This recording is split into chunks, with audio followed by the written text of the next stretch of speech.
पहले दिन हमारे विश्वास को भगवान शंकर ने पुष्ट किया। जब मैं 13 वर्ष का था तो शाम के माताजी से केवल बताया, पिताजी से तो हिम्मत नहीं थी क्योंकि बहुत कठोर स्वभाव के थे, तो उनसे डर लगता था बात करने में। माताजी से कहा कि माताजी हम कल बाबा जी बन जाएंगे। बाबा जी बताया, उन्होंने विनोद समझा, हमारी बात बन गई क्योंकि उन्होंने विनोद समझा। अगर सीरियस समझती तो रो देती या कुछ हमको आदेश करती, और उन्होंने विनोद समझा तो ध्यान ही नहीं दिया। भगवान ने हमारी बात बना दी। सब सो रहे थे, उठे, पिताजी को मानसिक प्रणाम किया, सैया पर थे, माताजी को प्रणाम किया, भाई बहनों को, और एक छोटी सी गीता चटाई और वो एक लोटा, क्योंकि गायत्री यज्ञोपवीत हो जाता है ना, तो गायत्री के लिए उतना लेकर बस वो घर से भागे। पैजामा कुर्ता या ऐसा पैंट शर्ट, हाफ पैंट या शर्ट या पैजामा कुर्ता क्या था मुझे ध्यान नहीं है उस समय, मतलब गृहस्थी वेश में ही भागे। और चलने के बाद थक गए तो एक शंकर जी का मंदिर आता है नंदेश्वर, सरसौल में, सरसौल ब्लॉक में नंदेश्वर महादेव, वहाँ जंगल में जाकर के रुके। अब जब 12 बजे भूख लगी, क्योंकि सुबह से कुछ न कुछ घर में मिल जाता था, सुबह तो मिला नहीं, चलते चले आए। अब दोपहर के 12 बज गए, भूख लगी, तो पहली बार हमारे मन में प्रश्न उठा, कैसे जीवन निर्वाह होगा, जीवन निर्वाह कैसे होगा, कहाँ रहेंगे, कहाँ जाओगे। तुरंत हम कहा ये तो हमको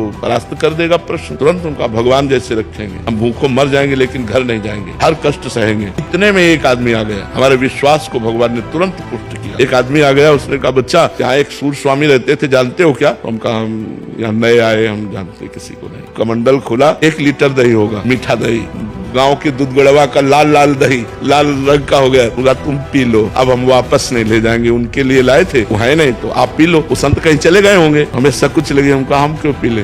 बोले नहीं पी लो, महादेव जी की ऐसी इच्छा है। उसी लोटे में डाल के 3-4 लोटा निकला, छोटा लोटा था। जब वो गए तो 1 लीटर दही में खूब छक गए ना, और जो ही गए से शंकर जी कैसे पिंडी को पकड़ के खूब रोए। हमें विश्वास हो गया हमारे जीवन का आप पार करेंगे, आप स्वीकार करें। अच्छा, आपकी चिंता करने से क्या हो जाएगा? आप कुछ संभाल लेंगे क्या? आप अपने एक रोम को भी नहीं संभाल सकते। अगर वो गिरना चाह रहा है, समय आ गया है, वो गिर जाएगा। आप न उसे लगा सकते हैं न रोक सकते हैं। तो आप एक बहुत छोटी बात है कि आप अपने शरीर के एक रोम को भी सुरक्षा नहीं दे सकते, तो आप परिवार की क्या सुरक्षा कर लेंगे? आप किसी की क्या सुरक्षा कर लेंगे? मतलब आप असमर्थ हैं। तो फिर जो सर्वसमर्थ प्रभु है उनके भरोसे पे हो जाओ, वो आपसे करवा सकते हैं, वो आपसे करवा सको। आपकी भुजाओं में बैठकर वो ऐसा कार्य करवा सकते हैं कि आप खुद सोचेंगे कि ये तो हो ही नहीं सकता था मेरे से। उनकी आवश्यकता जो भी अपना है, चाहे रिश्ता हो, चाहे वस्तु हो, चाहे संपत्ति हो, चाहे शरीर हो, वो प्रभु को समर्पित भावना से। नाथ सकल संपदा तुम्हारी, मैं सेवक समेत सुनारी, हे प्रभु अब आप दे। तो आपको जब कभी किसी की चिंता हो तो प्रभु की तरफ देखो कि नाथ इस शरीर से इसका ये संबंध है, मेरी तो सामर्थ्य नहीं, पर इच्छा है ये सुखी रहे, स्वस्थ रहे, चाहे वो बच्चा हो, बच्ची हो, रिश्ते हो, नाते हो, प्रभु आप देते, आप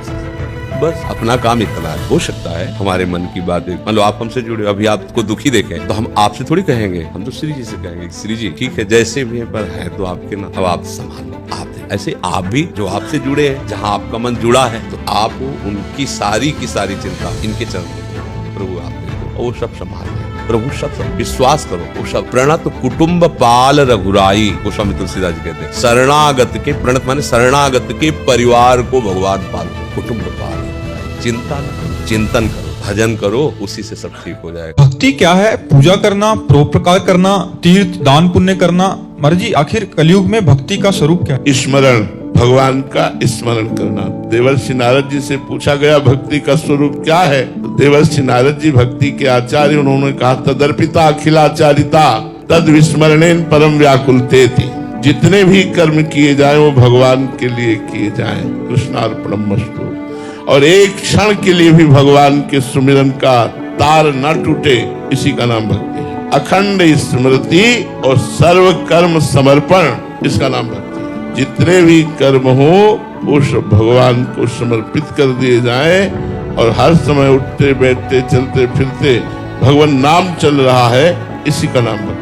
अगरबत्ती लगा देना, थोड़ा सा आरती कर देना, या थोड़े से वो तो धार्मिक कृत्य हैं, लेकिन भक्ति नहीं। भक्ति का पूर्ण स्वरूप है एक क्षण के लिए भी भगवान का विस्मरण ना होना, सतत भगवान के आश्रित रहना, आश्रित रहकर भगवान का चिंतन, मनन, कथन, श्रवण, ये सब, इसी का नाम भक्ति।